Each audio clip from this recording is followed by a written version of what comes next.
قصه عشقی که میگم عشق لیلای مجنونه، با یه روایت دیگه لیلی جای مجنونه.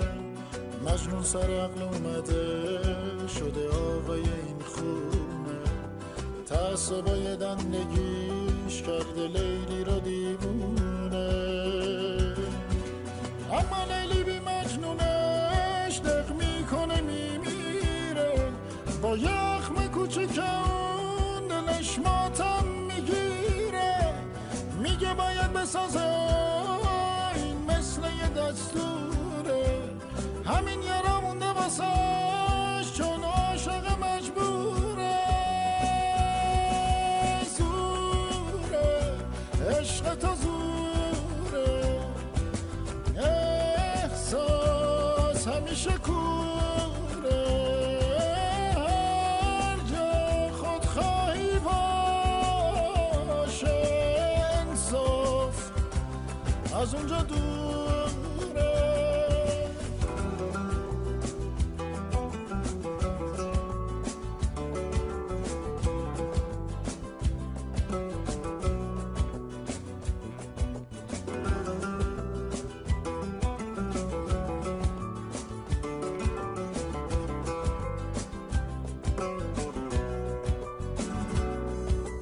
عاقبت لیل ما مثل گلهای گلخونه، تو قاب سرد شیشه ای پژمرده و دلخونه.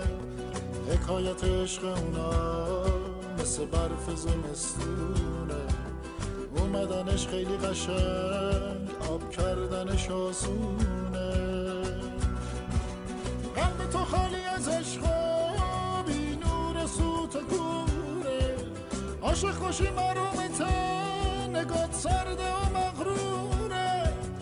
عشق ببین توی نگاش از کینه تو دوره، یه کاری کن تو هم براش چرا عاشقیتم زوره. زوره عشق تو زوره، احساس همیشه کوره. هر جا خودخواهی باشه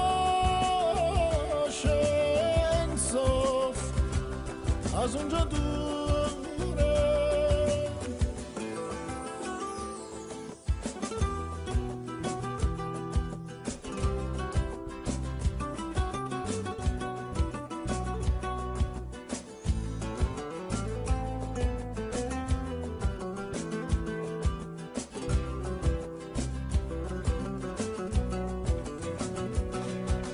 زوره عشق تو زوره،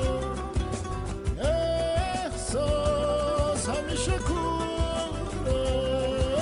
هر جا خودخواهی باشه انصاف از اونجا دور.